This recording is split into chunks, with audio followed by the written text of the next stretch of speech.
Here we are, round 3, Solitude, new venue. Super stoked here at SR Sun Tour.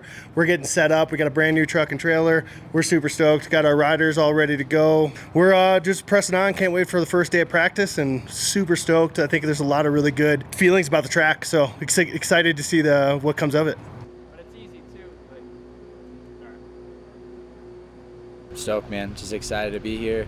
Super cool to be back in Utah. I haven't actually raced here since 2008, which was my first year racing downhill. So I love like this whole zone here in Colorado, and we don't get to race out here much. So I'm really stoked Clay was able to get a race out here.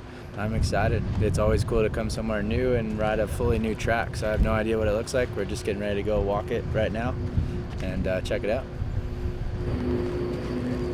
Starting from the top, you got flow, you have some classic pro downhill whoops, and then you're gonna have to make sure to hold all your speed because it opens up into the top section of the woods right after a little uphill, and hopefully you're gonna have your line because it's a little off camber at the top. But so far so good. The track is looking loose, definitely gonna be a little unpredictable because of how loose the dirt is, couple loose rocks, and yeah, it's gonna be proper on race day. I think it's going to get rough.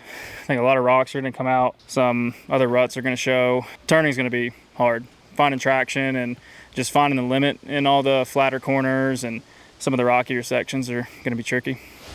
We're about 3/4 of the way down the track right now, and we're looking at this rock drop. And there's like 2 landing options. You have like a pre-hop option, which is definitely a bit smoother, or you have like the big send into. It's like a minefield here, so you just don't want to blow up wheels. But I think the gap option might be the move tomorrow. We're going to put on a show first run tomorrow in practice. By the end of the weekend, this is probably going to be mainline, and there's going to be probably like a wheel graveyard right here with all the claimed rims. It's pretty flat up there, and there's like some weird placed rocks and stuff, and some tight corners. So I'm interested to see how it rides tomorrow because it's hard to tell if it's going to flow like well or if it's going to be a bit awkward. But see how it burns in. It's super deep, so it's always fun to like see what forms and have to like actually put some thought into it. Yeah, so obviously this is a lot different than what we'll find on the East Coast. The dirt's much deeper, much looser, quite a bit rockier. I try to keep the kids in mind that like don't think of it as like a dry versus wet. Think of it as like good traction versus low traction, right? And generally the techniques are going to be similar, and then also being adaptable. The track's going to change a ton throughout the weekend. I think this is going to be a track that you maybe track walking like after every practice, just to kind of see where the holes are developing, what's solid, what's not. And so yeah, keeping all that in mind, I think it should be pretty easy transition, hopefully.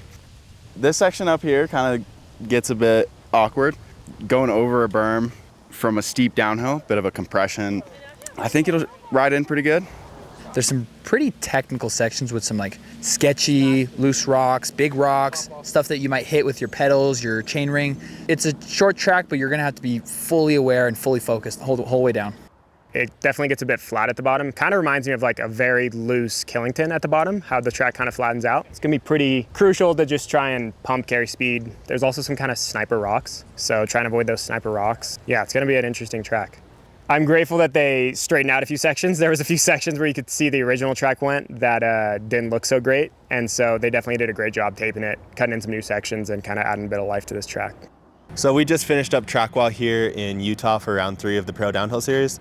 Track's looking super fun, super loose, super raw, pretty technical. There's gonna be some awkward sections out there, which just makes a good challenge for the riders.